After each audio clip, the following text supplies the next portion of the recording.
That's what's so wonderful about God's grace, about God's righteousness, is I don't have to try to cover up for my own guilt and shame, and I don't have to try to cover up anything, because when it comes down to it, I don't have to approach God on my own merits.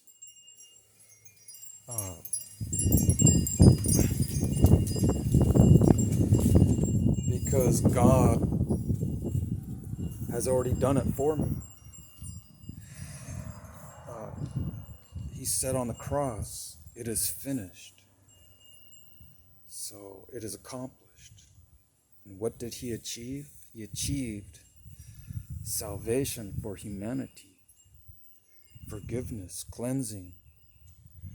So guess what? I don't have to do little things that try to win God over for. I don't have to try to win God over to my side. I have to move from here to there, to his side. And Apostle Paul said, "Where's boasting?" It's excluded. No one can approach God on their own merits, the Apostle Paul was saying. There's no basis for arrogance. There's no basis for it. I can approach God in neither shame nor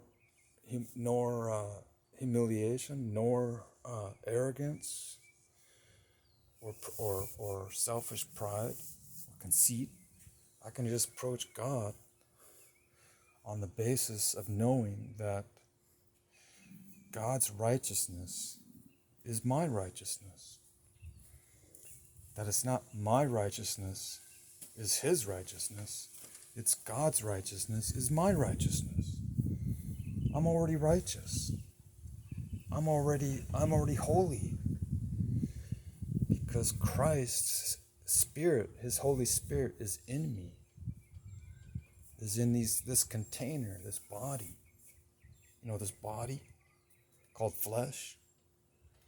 God's Spirit is already inside of my body. And he put that there as a deposit. It's a down payment for my soul, for my body. And yes, we are still to glorify God in our bodies because of God's Spirit residing in us. The Spirit whom we can still grieve. Because God's Spirit does grieve if we are not walking in the Spirit, but walking in the flesh. You can still walk in the flesh and have God's Spirit in you, but it's not advised because it grieves the Holy Spirit.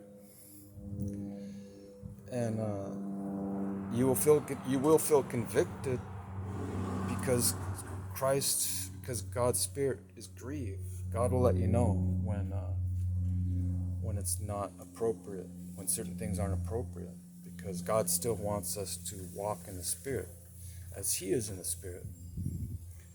So God has prepared works for us beforehand that we should walk in them.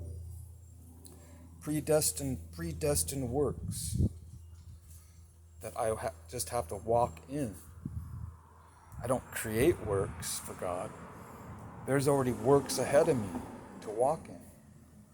So you see the whole premise, the whole principle of it, that it's all God.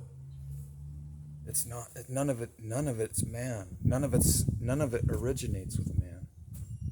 To the secular humanist, none of it originates with man. It all originates with God. He's my provider. He's my protector. He's my he forgives me. He saves me. He enables me. He sustains me. He helps me. He advises me. He counsels me. He leads me. And he leads me on a path that's good, a path that's already designed and prefabricated. It's already there. I just have to walk in that path. So you see, it's still not about me. It's about God. And so where's boasting? What are you going to boast about? That you kept Torah? That you kept the Mosaic law? That you did all these good things for God? That you spoke in tongues? That you gave gifts to men? That you donated to the poor? That you gave to charities? That's all good. That's not to be shunned. But you know, the bottom line is that's not good enough for God. It's good, but it's not good enough.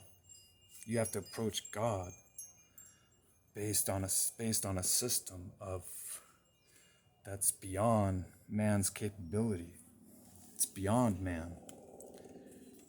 Holiness can't be achieved from man's points of origin. It has to originate with God. All holiness and righteousness has to have its origin in God. It has to be given from God, dispensed from God, and we have to receive it from God. So we have free will to receive it, but God, it's because of God's promptings, God's enablements, God's promptings, God's inspiring, so that God receives all the glory, our Creator.